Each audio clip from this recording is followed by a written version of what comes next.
கர்த்தருடைய பரிசுத்த நாமத்திற்கு ஸ்தோத்திரம். இந்த நிகழ்ச்சியின் மூலமா உங்களை சந்திப்பதில் நான் மிக்க மகிழ்ச்சி அடைகிறேன். இன்றைக்கு கூட தியானத்துக்கு என்று தெரிந்து கொள்ளப்பட்ட பகுதி மார்க் 5 வசனங்கள் 21 41 வரை. இந்த பகுதியை நம்ம வாசிக்கும் பொழுது 2 உண்மை சம்பவங்களை நம்ம அறிந்து கொள்ள முடியும். முதல் சம்பவம், இயேசு கிறிஸ்து எப்படி யவீரோடைய இறந்து போன மகளை உயிரோடு எழுப்பினார் என்பது. 2வது காரியம், 12 வருடம் பெரும்பாடுள்ள ஸ்திரீயை தேவன் எப்படி ஹீல் பண்ணாருன்ற 2 உண்மை சம்பவங்களை நம்ம இதுல வாசிக்க முடியும். இதெல்லாம் நம்ம அநேக சமயம் நம்ம கேட்டு நல்லா அறிந்திருக்கிற ஒரு பகுதி. இந்த 2 சம்பவங்கள்லயும் முதல் காமனான விஷயம் என்னன்னா ஃபெய்த், விசுவாசம். யவீரோவுக்கு இருந்த ஒரு பெரிய விசுவாசம். அவருடைய பொண்ணு மரித்து போயிருந்தா கூட இயேசு கிறிஸ்துவால அவளை காப்பாற்ற முடியும்ன்றது. இன்னொன்னு நம்ம பாக்குறது அந்த பெரும்பாடுள்ள ஸ்திரீயோடைய விசுவாசம். அது அவ சொன்ன அந்த சென்டென்ஸ்ல இருந்தே நம்ம தெரிந்து கொள்ளலாம். அவருடைய வஸ்திரத்தின் தொங்கலை ஆகிலும் தொட்டா கூட நான் சுகமாயிடுவேன் அந்த ஒரு கிரேட் ஃபெய்த்த இந்த 2 சம்பவங்களையும் நம்ம காணலாம். 2வது காரியம், அவங்களுக்கு இருந்த டெஸ்பரேஷன். யவீரோவுக்கு தன்னுடைய மகளை எப்படி ஆகலும் காப்பாத்திடணும் சொல்லி ஒரு டெஸ்பரேட் ஹார்ட் இருந்தது. அதே போலதான் பெரும்பாலுள்ள ஸ்திரீக்கும் ஒரு டெஸ்பரேட் ஹார்ட் இருந்தது. அந்த டெஸ்பரேஷனை அவங்க விசுவாசத்தோடு ஆக்ஷனா காட்டும் பொழுது அந்த 2 இடங்கள்லயும் ஒரு மிராக்கிள் நடந்ததை நம்மளால பார்க்க முடியுது. 3வது காமனான பாயிண்ட் என்னன்னா, இயேசு கிறிஸ்துவோடைய தொடுதல். யவீரோவுடைய சம்பவத்துல இயேசு கிறிஸ்து அந்த சிறு பிள்ளைய அவளுடைய கைகளை பிடிக்கிறார். பெரும்பாடுள்ள ஸ்திரீயோடைய சம்பவத்தை நம்ம பார்த்தோம்னா, அந்த ஸ்திரீ இயேசுவோடைய வஸ்திர ஓரங்களை தொடுறாங்க. 2த்துலயுமே தேவனுடைய தொடுதலை நம்ம காண முடியும். 4வது காரியம், கம்பேஷன். இயேசு கிறிஸ்துவுக்கு இருந்த கம்பேஷன். சிறு பெண்ணா இருந்தாலும் சரி, ஒரு பெரும்பாடுள்ள ஸ்திரீயா இருந்தாலும் சரி, இயேசு கிறிஸ்து 2 பேருக்குமே ஒரு கம்பேஷனட் காடா இருந்தாரு. இது போல அநேக காமன் திங்ஸை இந்த 2 சம்பவங்கள்ல இருந்தும் நம்ம காணலாம். இதுல குறிப்பிட்டு இன்றைக்கு நான் உங்களோட ஷேர் பண்ண விரும்புறது ஃபெய்த். நம்மளுடைய விசுவாசத்தை நம்மளுடைய செயல் மூலமா நம்ம காட்டும் பொழுது அங்க அற்புதங்களையும் அடையாளங்களும் நடக்கிறத நம்ம காணலாம்.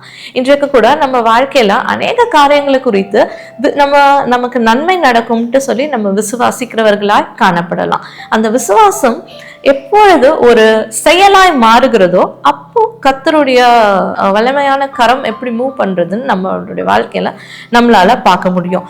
2வது காரியம், கர்த்தருடைய டச். சில சமயம் கர்த்தர் நம்மை தேடி நம்மை தொட்டு நம்ம ஹீல் பண்ணுகிறவரா இருக்கிறார். ஆனா சில சமயம் கர்த்தரை தேடி நம்ம போக வேண்டிய சூழ்நிலை இருக்குது. அநேக சமயங்கள்ல நம்ம கர்த்தர் எனக்காக யாவையும் செய்து முடிப்பாருன்னு சொல்லிட்டாரு, அதனால அவரே எல்லாத்தையும் செய்வாருன்னு சொல்லி நம்ம வெறும் வெயிட் மட்டும் தான் பண்ணிட்டு இருக்கோம். ஆனா அநேக சமயங்கள்ல காட் நம்ம கிட்ட என்ன எக்ஸ்பெக்ட் பண்றாருன்னா, அந்த ஃபர்ஸ்ட் ஸ்டெப் ஆஃப் ஆக்ஷனை நம்ம எடுக்கணும்ட்டு சொல்லி விசுவாசிக்கிறாரு. அந்த பெரும்பாடுள்ள ஸ்திரீ எப்படி இயேசு கிறிஸ்துவோட வஸ்திர தொங்கலையாவது தொட்டுறணும்ட்டு சொல்லி ஓடினாங்களோ, அதே போல இயேசுவிடம் ஓடி வரணும்னு கூட சில சமயம் ஏசப்பா எக்ஸ்பெக்ட் பண்ணுகிறவரா இருக்கிறாரு. இன்றைக்கும் கூட இந்த 2 நிலையில நம்ம எங்க இருக்கிறோம்ட்டு நம்ம பார்க்கணும். நம்ம இன்னும் ஏசப்பா என்கிட்ட வருவாருன்ட்டு வெயிட் பண்ணிட்டு இருக்கோமா, இல்ல அந்த ஃபர்ஸ்ட் ஸ்டெப் ஆஃப் ஆக்ஷனை நம்ம எடுக்கிறோமான்ட்டு கூட நம்ம இன்னைக்கு சிந்திக்கலாம். 3வது காரியம், our God is a compassionate God. அவரு நமக்கு பிசிக்கல் ஹீலிங் மட்டும் கொடுக்கல, நமக்கு ஒரு மென்டல் ஹீலிங்கையும் கர்த்தர் கொடுக்கிறாரு. இது இந்த பெரும்பாடுள்ள ஸ்திரீயோட சம்பவத்துல இருந்து ரொம்ப அழகா நம்மளால காண முடியும். ஏன்னா அந்த ஸ்திரீக்கு ஒரு பிசிக்கலான ஹீலிங்கை மட்டும் தேவன் கொடுக்காம அந்த பிள்ளைய மகளே, மை டாட்டர்னு சொல்லி அவர் அழைக்கிறாரு. அநேக சமயங்கள்ல 12 வருடமா இந்த கண்டிஷன் இருக்கிற அந்த ஸ்திரீ யூத கலாச்சாரத்தின்படி அவங்க ஒரு அன்கிளீனான பர்சன். அவங்க கிட்ட கூட யாரோ வர மாட்டாங்க, அவங்கள தொட மாட்டாங்க. 12 வருஷம் அவங்க ஒரு அன்கிளீனான பர்சன் என்ற ஒரு டைட்டில் கேரி பண்ணிட்டு இருந்தாங்க. அவங்க ஒரு அன்வான்டான பர்சன் என்ற டைட்டில் கேரி பண்ணிட்டு இருந்தாங்க.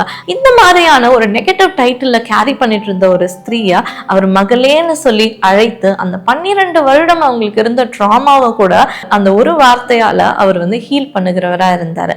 இன்றைக்கு கூட நம்ம எவ்வளவோ பேகேஜஸ் அண்ட் பேர்டன்ஸை கேரி பண்ணிக்கிட்டு ஒரு வேளை இந்த வீடியோவை பார்த்துட்டு இருக்கலாம்.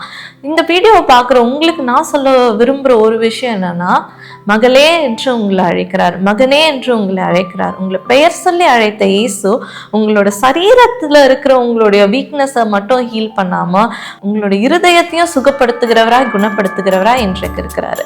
God bless you.